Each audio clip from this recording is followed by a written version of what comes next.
You're in. Okay, thank you. So our next speaker in the set is Tom Parlon. Tom's Director of the Construction Industry Federation. I suppose for the benefit of some of the younger lads and students here, before taking up his role with CIF, Tom was previously been a TD, the Progressive Democrats for the Leash Offaly constituency, and was also Minister of State, Department of Finance, with special responsibility for the Office of Public Works. In 2011, as has been said, we held the first International Construction Management Day conference here at GMIT. Many people thought we were maybe a little bit deranged, a little bit mad to start the construction conference in the middle of a catastrophic construction industry collapse, which was happening at the time. However, Tom Parlon, back in 2011, backed our ideas and duly appeared at our first conference as the first keynote speaker. Tom. Very pleased to welcome Tom back in better times. We still have many problems, I'm sure, Tom. Some old problems and some new, but at least we appear to be pointed in the right direction. I thank Tom sincerely for his support of the conference over the years and invite him to address you on the opportunities and challenges we face and to propose an action agenda to maximise those opportunities. Thank you.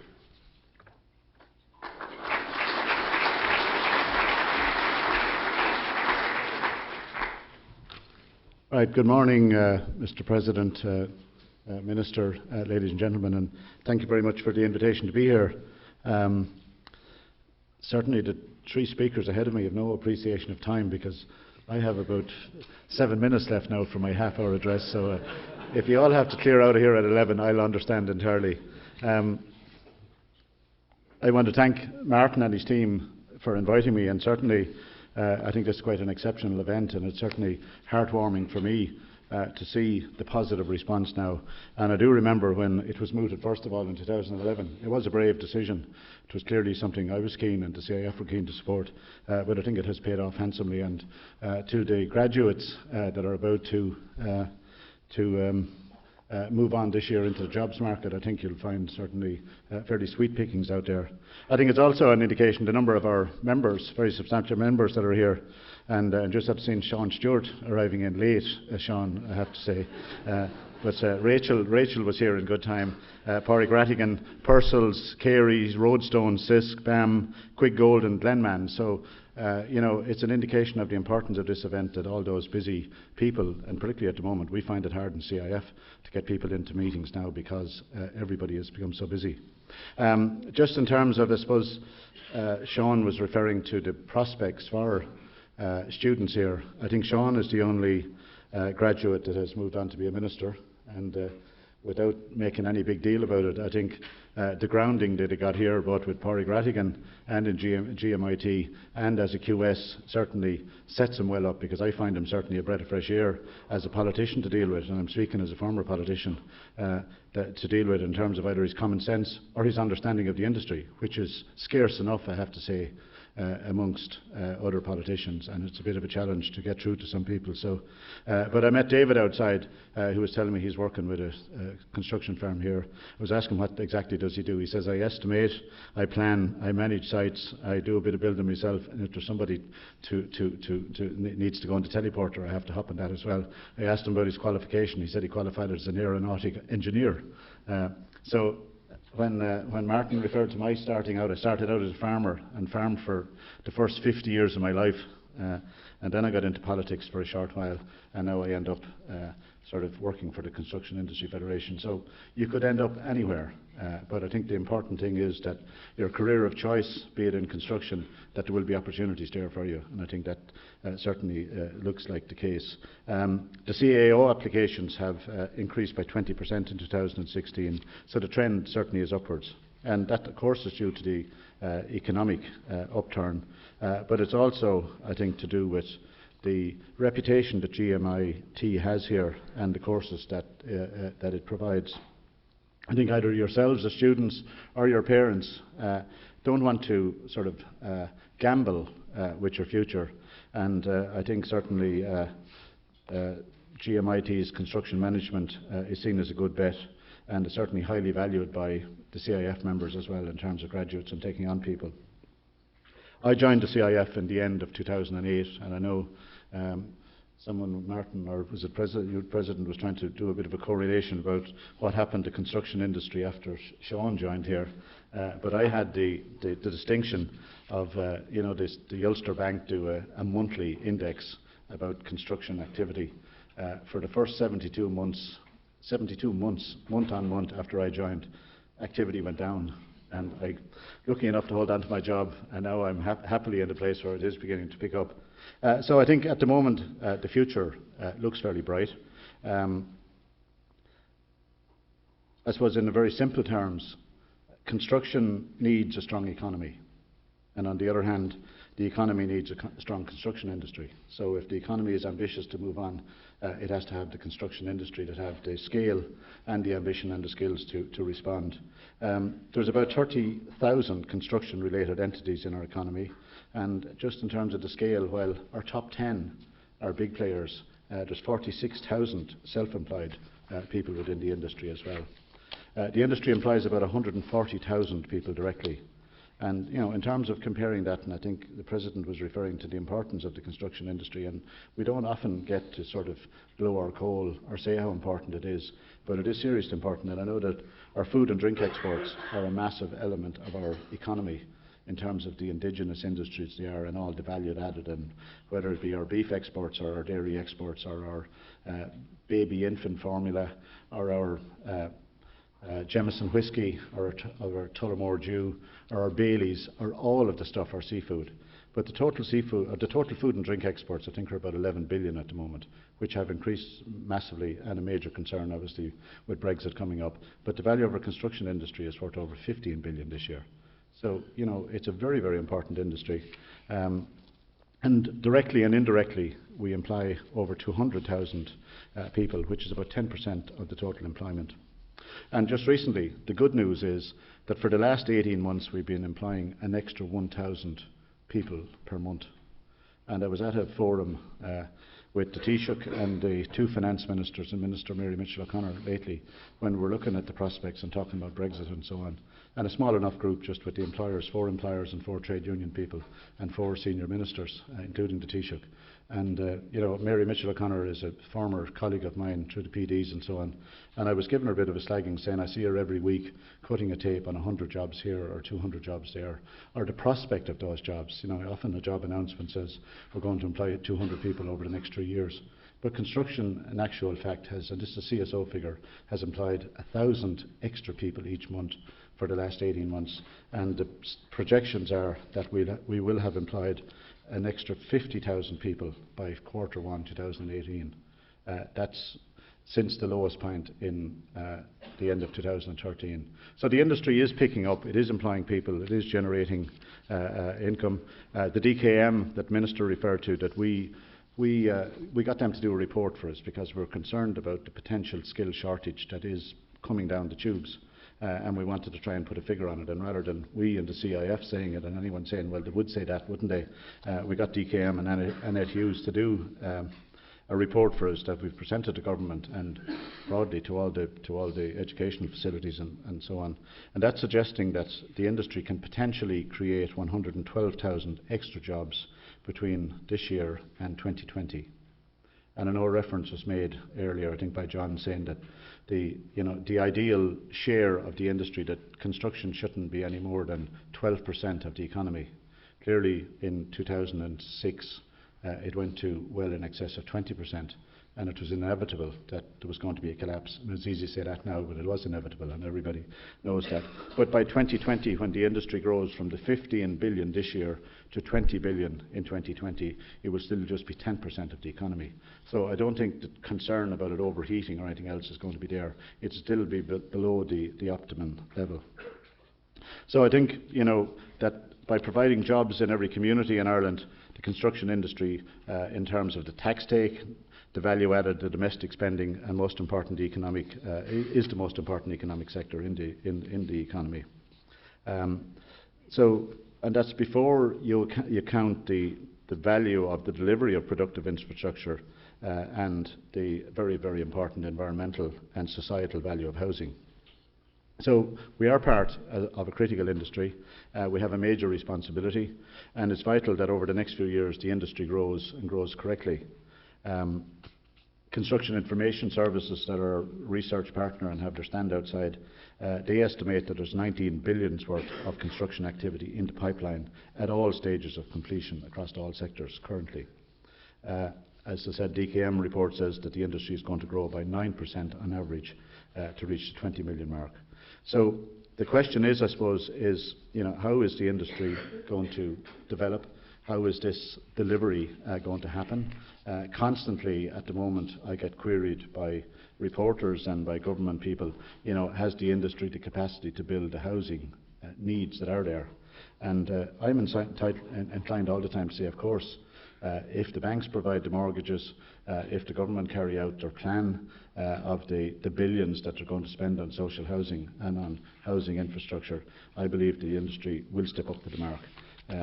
We were worth 36 billions worth of activity less than 10 years ago, and we certainly have the potential to do that. Where are the people going to come from?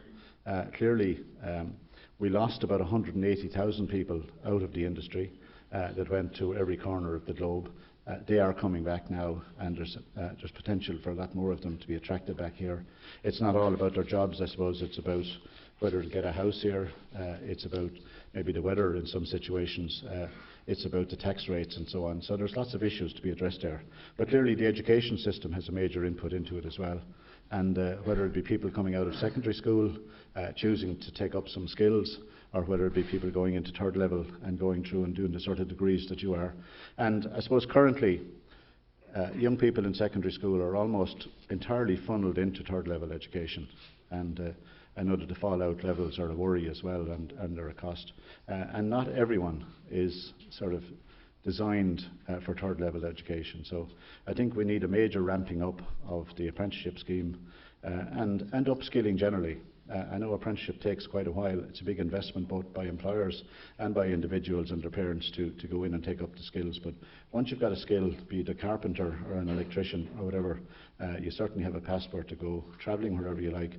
And I think you have a passport, and it looks like you have a passport for a fairly decent livelihood for the next substantial number of years here in this country as well. I'm heartened as well. Next Friday, I'm down to open an academy. It's Castle Ceilings, and I don't know whether anyone from Castle Ceilings is here, but Seamus Brady is the MD, chap that I know quite well, a Galway-born fella, and he specialised in that whole internal division in terms of fitting out some of the top spec buildings that are being built at the moment, dry lining and so on. And he was seeing the shortage that is coming up there. And he set himself up with CIF, with the education training boards, and with Solis. And he's turning out groups of 20 now. He set up his academy there. He's invested substantially himself. He's doing it in association with Saint-Gobain, the big supplier of insulation products and so on. And I'm certainly very impressed with that particular investment that he's made. And he is absolutely heartened by the quality of people that he sees coming through. A lot of the people currently he has are people coming off the live register. And after 14 or 16 weeks with him, they're ready to go into the workplace. He puts them in with good guys, and they're proving a very, very worthwhile investment. And I think that's the sort of thing that lots of other of our companies are doing and having to do at the moment. I suppose the big challenge we have, and it's been referred to earlier, I'm not going to repeat a lot of the stuff, but the big population growth in the country is in the Greater Dublin area, and we're gone beyond what is the norm in any other country. Even London, with the massive scale that it is and the big global centre that it is, compared to the rest of the UK, it's certainly less than 25% of the overall activity. Whereas in Ireland now we're heading towards the 50% of GDP. That's the Greater Dublin area, which extends out into County Meath, County Kildare, and into parts of North Wicklow as well. And the reason that this is happening, I suppose, is a lack of national planning. And if this continues, I suppose there's two dangers. I suppose the economy is going to become totally dependent on Dublin, and if, and reference has been made to Brexit or the US situation, if there is a major global shock, we're very susceptible to that. And I suppose the other issue is that if the Greater Dublin area continues to grow like it is growing, that there's a danger that Dublin, with the lack of infrastructure that's still there as well, is going to collapse under its own weight of sort of unstructured and unplanned population growth. The housing strategy that has been launched and that Minister Kenny referred to certainly has many positives. But I suppose it was sort of an emergency strategy that had to be drafted up because of the homeless crisis and because of the housing crisis and so on. And while lots of people say legislate in haste and so on, I think it's still a very positive prospect. But the notion of having to build all these houses in Dublin at the moment only because the jobs are there certainly is not the correct one. And I think in terms of balanced regional development and a number of the initiatives that certainly Minister Kenny has pushed and that the government are articulating at the moment, I think that's what we have to do. And unless we get sort of the basic infrastructure right, and certainly I found it a joy this morning to sit into my car in Dublin, and driving through the streets of Dublin around 6 o'clock is no better, and driving the motorway all the way down, and the minute you get to the roundabout out here, it sort of clogs up. But if I was going in the opposite direction, which I live in County Offaly generally and I spend my week in Dublin, but if I attempted to drive up to Dublin any morning, or particularly of a Monday morning, I'd get from home to Newlands Cross in an hour, and it would take me another hour to get into Construction House in the canal. So that doesn't really make any sense in terms of good investment. So I think the demographic flow that is currently there in terms of attracting everyone to Dublin has to be reversed, it has to be balanced. There's nothing against Dublin. But I think in order to encourage the FDIs to consider an alternative to Dublin, we have to link up Cork, Limerick, Galway and the Midlands as well, that sit sort of in between. And I think because construction companies are dispersed around the country, getting involved in local projects, certainly makes a lot of sense for the local community and for the spin-off that they have. I suppose outside of the Greater Dublin area and Cork City, house building is still very, very scarce. I know there's some small activity beginning in Galway, and the social housing starts will certainly be a help. But generally, it doesn't make economic sense to attempt to build a house in Galway or outside of Dublin with the sort of price that you can get for that house at the moment. And that's, unfortunately, it's hard enough to make it add up in Dublin, where house prices are increasing on a fairly annual basis. So we have very onerous regulation, and we have very onerous levy and contributions, and we have endless delays in planning. And all of these issues are being addressed by the new proposals that the Minister has brought in, and I certainly hope that the Minister keeps his concentration on this area, and I know that other political issues will attract his attention, and whether he becomes Taoiseach or whether there's a big change and so on. I think, in fairness to Minister Coveney, he's made a major start on this area, and I'd hate to see that start interrupted. And politics, as I know well, is a difficult profession. And I was chatting to Minister Kenny outside, and we were talking about water charges, and I hate nearly to bring it up here, but unfortunately water has become about politics at the moment, not about the practicalities of water, and the whole notion that people shouldn't pay for their water when they're paying for all sorts of other things and paying crazy money. I just saw some figures lately about some of the big concert items being announced now. Like, people have no problem spending 100,000 people spending 100 quid a head on a concert ticket overnight and clocking on and having it spent immediately, and yet there's an issue about paying your water. There's no problem about paying your Sky TV or paying any other things, and for an essential part. But anyhow, I'm not getting into the politics of it, but it is it doesn't make sense to me, and unfortunately the big FDIs and the housing estates, I had a developer and a very, very good one onto me just last week, St Tom. The 155 houses that I'm ready to go with on the edge of Kildare-Dublin border, he said, held up because there's no water infrastructure. And I know maybe that infrastructure is being directed to a big FDI at the moment, and unless it was, they're going to walk away. So we need a major investment, and right across the board, as John pointed out, whether you look at health or education or third level or our roads or across the board, I can mention all the different areas, we have a massive deficit.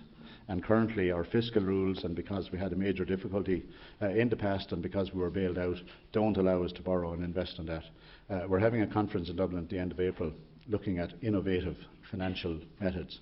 We're having Commissioner Phil Hogan, we're having Andrew McDougall, who's the Director of the European Investment Bank, and we're having Minister Pascal Donoghue, together with representatives of the architects, the surveyors, the engineers and so on, looking at that area and trying to come up, because it is absolutely a no-brainer, with money available at less than 1% to our government, that we can't invest in the sort of infrastructure that we so badly need. And you know, the ridiculous element is that the 10,000 extra houses that we need to build, and that would make such a difference to the people that are renting, to the FDIs that are coming in, and so on, and so on. There's 25,000 jobs in it as well, good jobs and good skills and so on. And to spin off every house that's built at the moment, every €300,000 house, 100,000 goes directly to the Exchequer. And that's an issue that we've had a major problem getting across to government or the Department of Finance. Absolutely rejection at the notion that VAT might be reduced or interfered with and so on. But on the other hand, it is the elephant in the room, and it is going to be a problem. So I think I'm gone well over the time. I just want to make a few issues about how the industry is going to develop. I think we have legacy issues in the industry. There was some bad work done. There's some people finding that investments they made in apartment blocks or in houses or whatever 5 or 6 or 7 years ago have turned out not to be so good. So I think the new B-car regulations, I think, have sorted that to a large degree. It does add cost, of course, but I think it's going to bring an integrity to the industry, and it's going to give a guarantee to the consumer, to the people who buy a house now or an industrial building or whatever, that they're going to get something good.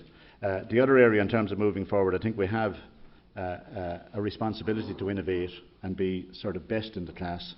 A lot of the big FDI companies coming here, world-ranking companies, have certainly taught the industry massively, and reference has been made to BIM and to lean construction, and we in the CIF are promoting that very, very strongly.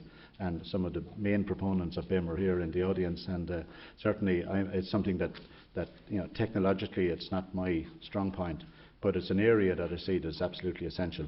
I was at a conference last Friday down in Wexford about NZEB, which I wasn't even familiar with, but it's near zero energy building. That's going to be the next follow-on to the current BCAR and the regulations. And certainly reference has been made about Sean from the deep retrofit as well. And I might have been a bit sceptical, and I know well some of our members are sceptical about deep retrofit, but certainly when you see how the figures work out, when you see smart technology being applied, when you see good workmanship being applied, and the attention to detail, and air tightness is something that, you know, all of is so important in those areas. You won't get air tightness unless you're absolutely 100% attention to detail, and it can make such a difference in terms of the final product. So I think I'm going to, the other, John mentioned gender diversity, and we've decided to have this event tomorrow in CIF to, I suppose, to recognise International Women's Day. We were looking for a few keynote speakers. We found them within the industry. But Louise Phelan, I suppose, might be the main one, and she is the MD of PayPal for not just Ireland, Europe, and the whole eastern part of the world. And she's a countrywoman, one of 19 in the family, and a very plain speaker. So she's our main speaker. We have a number of other people within the industry. But most surprising of all, and maybe it shouldn't be surprising, but heartening anyhow, we have over 100 women coming to CIF. We haven't had 100 men in CIF at a breakfast briefing for a long time. So we expect to have 100 women in CIF. And I think in terms of the skill shortage that's out there, if we were to dismiss 50% of the total potential people to work in the industry, you know, it would be ridiculous when we need all those skills. So I'm certainly looking forward to that, and I'm looking forward to good presentations there. So I think finally, I'm happy to say at this stage, after the 72 months of it going down, that the industry is now in good shape, that we need an extra 100,000 plus skilled people within the industry, and that even the places, I think, in the third level institutions, you know, there's scope for a very substantial increase in your courses there. I think you're finding that. So thank you again for giving me the opportunity to speak to you here. I'm looking forward to hearing some of the other presentations in the rest of the morning and in the afternoon. And I wish you well, and congratulations again for having started it back when there wasn't much of a prospect, and thankfully all your efforts are going to be rewarded now. So thanks again.